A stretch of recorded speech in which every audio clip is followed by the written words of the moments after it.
Hello there and welcome back to my channel. While looking into my display case, I found this AT-AT walker from Bandai I built over a year ago. It has been sitting there just waiting to be finished, and I think that time has finally come.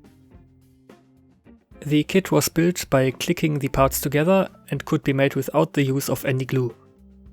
But to be safe, I will lock the leg joints in place with some Tamiya extra thin.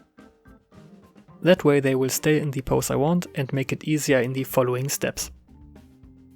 You have probably already seen it on the thumbnail, but I won't make a regular AT-AT walker. Instead I will take inspiration from the series The Mandalorian, to be specific Chapter 4. There a group of Claytonian raiders have gotten their hands on an abandoned AT-ST walker and modified it for their needs. I thought that maybe they could have found an AT-AT walker as well and used it as a mobile base, for example.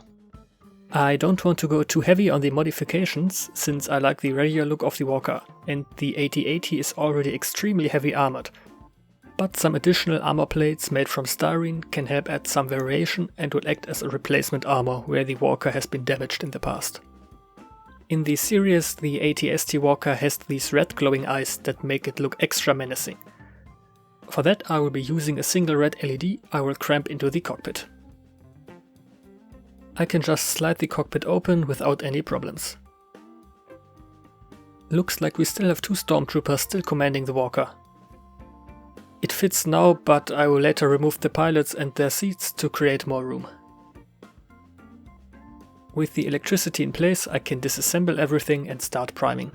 I will begin with a nice layer of Vallejo Mecha Primer Black. Priming in black will make it easier to create fake shadows with the upcoming colors. For the main color I will be using Vallejo Flanker Light Grey. It was the closest color I had to the kind of bluish grey the Empire used. Now the black base coat already shows some effects by creating some color variation and shadows under the bigger panels.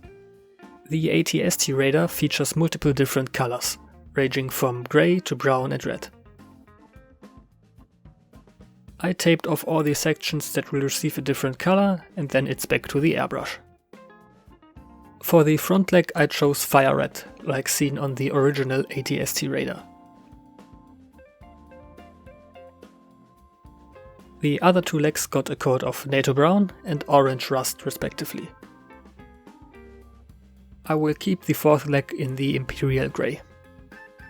For the body and the head I am using German Panzer Grey, lighted with a little bit of regular grey. I got the idea for these darker grey tones from the Lego Star Wars AT-AT walker, that was made from some darker bricks. I put tape over the LED to not accidentally paint it over.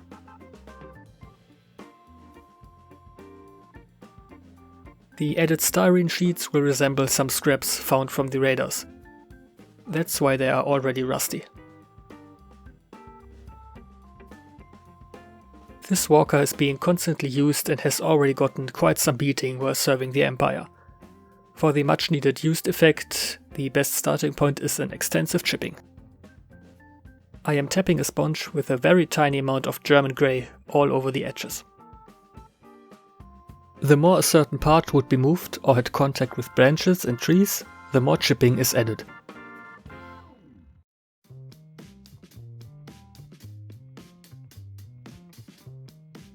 Especially the feet of the walker need to look worn down.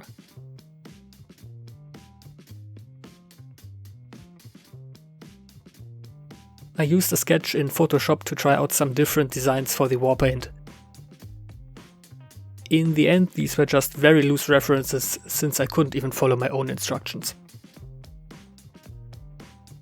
Here I started using the brush, since every small bit I painted wrong and every mistake I made will now add to the overall look of a stolen walker used by some pirates.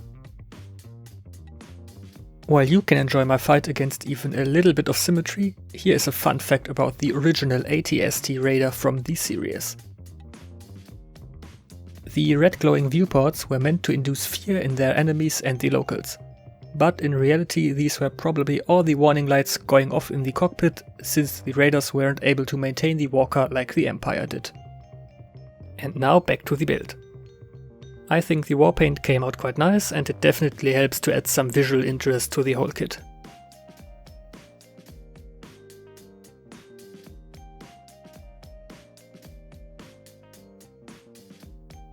Now it's time for a heavy wash, made from Abteilung 502 smoke, oil paint and white spirit.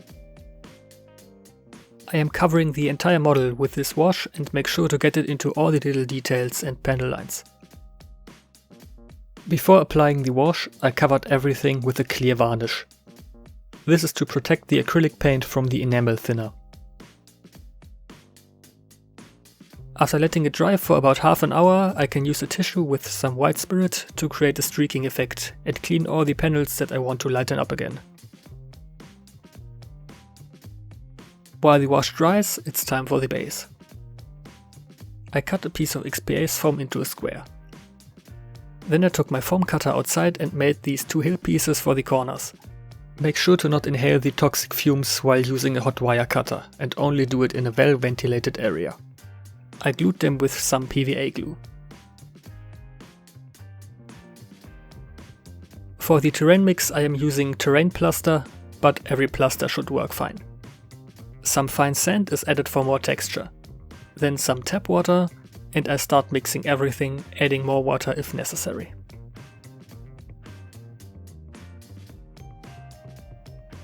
Into the wet mix I am adding brown acrylic paint and PVA glue.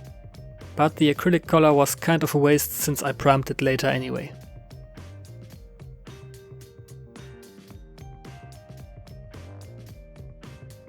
Now I can spread the mixture over the whole surface.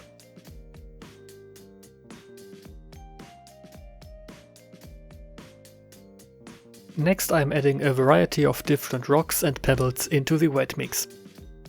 Keep in mind that this is 1 to 144 scale, and even these small stones are actually quite big for a diorama.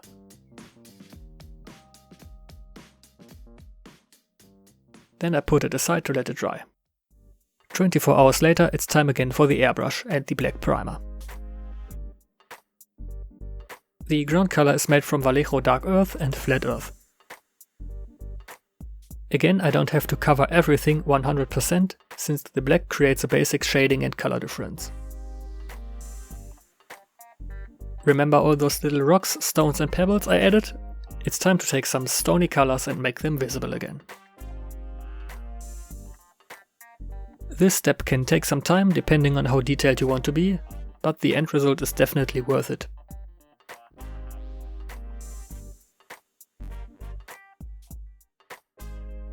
How about adding some color next? After all, this is supposed to be a forest. I begin by applying PVA glue on all the areas that I want to add grass.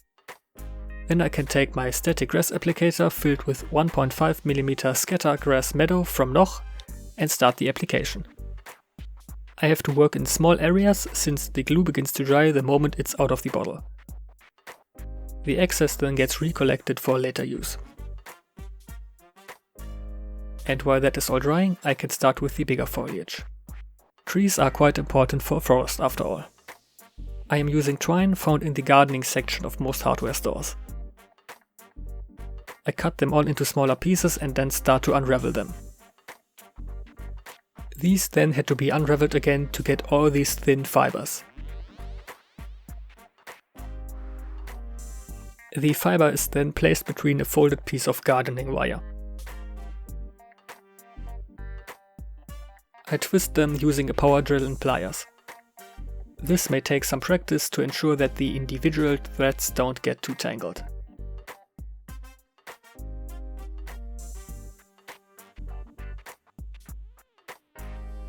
Now it's time to play barber and start trimming the tree into a tree shape. Here I'm very happy to have chosen a fictional diorama, because however the tree might look in the end, I'm just gonna pretend that type of tree exists in Star Wars. These then get a coat of, you guessed it, black primer. I sprayed the tree from above with a spray glue. Then I sprinkled some of the 1.5mm static grass I used earlier over all the branches. A third hand used for soldering helped me to rotate the tree for an even coverage. They came out surprisingly nice in comparison to the effort it took me to make them. Smaller trees, shrubs and smaller foliage is made from seaform branches first covered in glue and then dunked into green leaf scatter.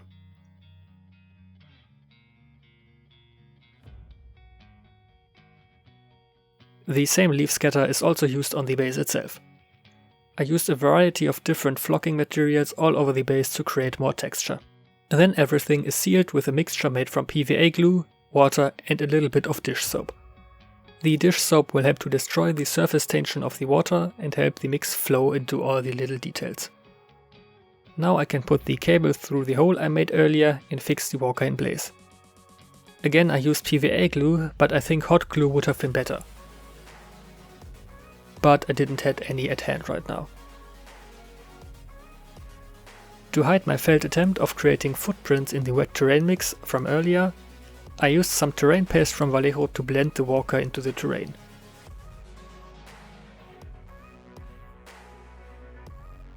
It's water-based, what makes it very easy to soften. These are pre-made grass tufts from Gamer's Grass. You should add some additional glue when using them to make sure everything properly bonds to the surface.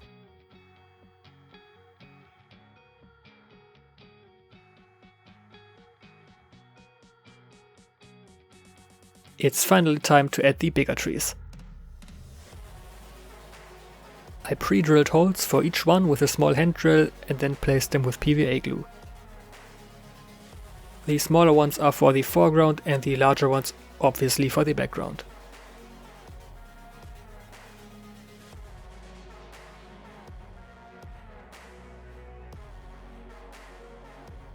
Now all that's left is to cover the sides with black acrylic paint, and it's time for the final result.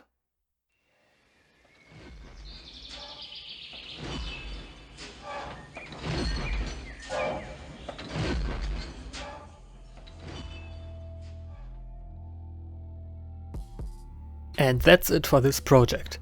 Thank you all so much for watching. If you enjoyed it, please leave a like, comment and subscribe for more content. I would greatly appreciate that. Have a nice week and see you next time.